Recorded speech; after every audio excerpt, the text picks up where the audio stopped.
It's that time of year again. Have you been naughty or nice? Well, one person's keeping count, and Jeff Belanger talked to him. Hint, he loves to wear the color red and has a jolly laugh. And he even got an autograph for his daughter, Sophie. My name is Jeff Belanger, and I'm a guy who looks for legends all over the world. Legends always have a nugget of truth in them, otherwise they wouldn't spread and grow. Places can be legendary, and people can certainly be legendary. We're here at the Yankee Candle World Headquarters in South Deerfield, Massachusetts, to interview the ultimate celebrity, the ultimate living legend. We're talking about the history and the man that is Santa Claus. Santa, thank you for taking time out of your busy schedule this holiday season to talk to us about your life. Can you take us back to 270 AD, the land of Myra? Tell us about young Nicholas. Well, I was born to a wealthy family, grew up very privileged, and went into the priesthood, and gave up all of my wealth, eventually became the Bishop of Myra in what is now Myra, Turkey. And one of the things that I became known for as a bishop was how I would help out people that were having very special needs. Your spirit of generosity, your reputation for it, certainly grew far and wide from there.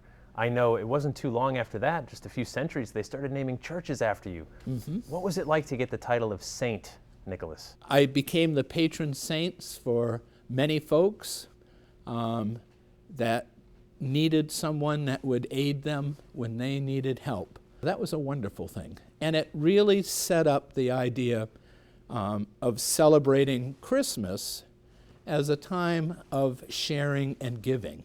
Let's talk about the Dutch influence on Saint Nicholas. They called me Sinterklaas. They came to the United States.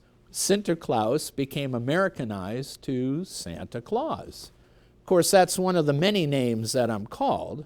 What else do they call you? Sometimes Père Noël, Baba Natale, Weihnachtsmann, Det Moroz, Sinterklaas, Kris Kringle, Father Christmas, Santa Claus, and sometimes Mrs. Claus calls me Joe. Joe. J-O-E for Jolly Old Elf. In 1823, Clement Moore wrote a poem. A Visit from St. Nicholas. Right, also known as 'Twas the Night Before Christmas. That's right. Tell us about the influence that poem had on who you are today. Well, it became very popular, and it became a tradition in many households where families on Christmas Eve would gather together, share some hot chocolate, and read that poem on Christmas Eve. And all the children would go to bed with visions of sugar plums dancing in their heads. And it's there that we learned about your reindeer. Exactly. Right, and that was the first time that we heard about you flying reindeer, landing on the roof. Rooftop, coming down the chimney. Amazing. So later on in the 1800s, Harper's Magazine had an illustration.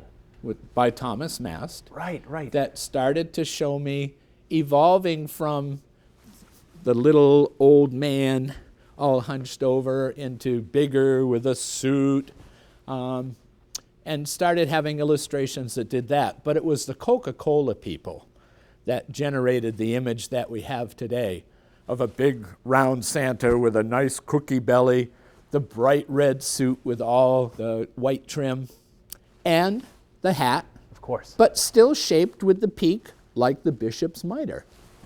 What do you say to people who don't believe in you? Well, I tell them that I still believe in them. Favorite cookie? Let's see. I like, the Christmas cookies you roll and cut out, chocolate chip, white chocolate macadamia nut, peanut butter. Oh, peanut butter with the Hershey's Kisses on the top. Snickerdoodles, Scottish shortbread. Oh, those windmill cookies with the almonds in them.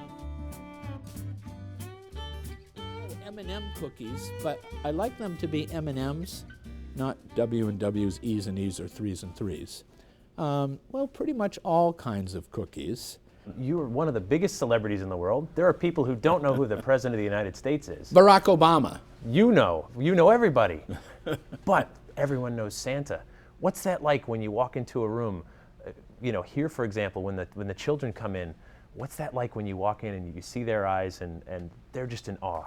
It brings a smile. And it's wonderful to be able to bring joy during the Christmas season to folks. And for some folks, Christmas may not be a happy time because of things that are happening, but they can come and visit and have some time of joy. Thank you, Santa, so much. I appreciate you sharing everything. I'm hoping this year you'll leave some really yummy cookies, and maybe you could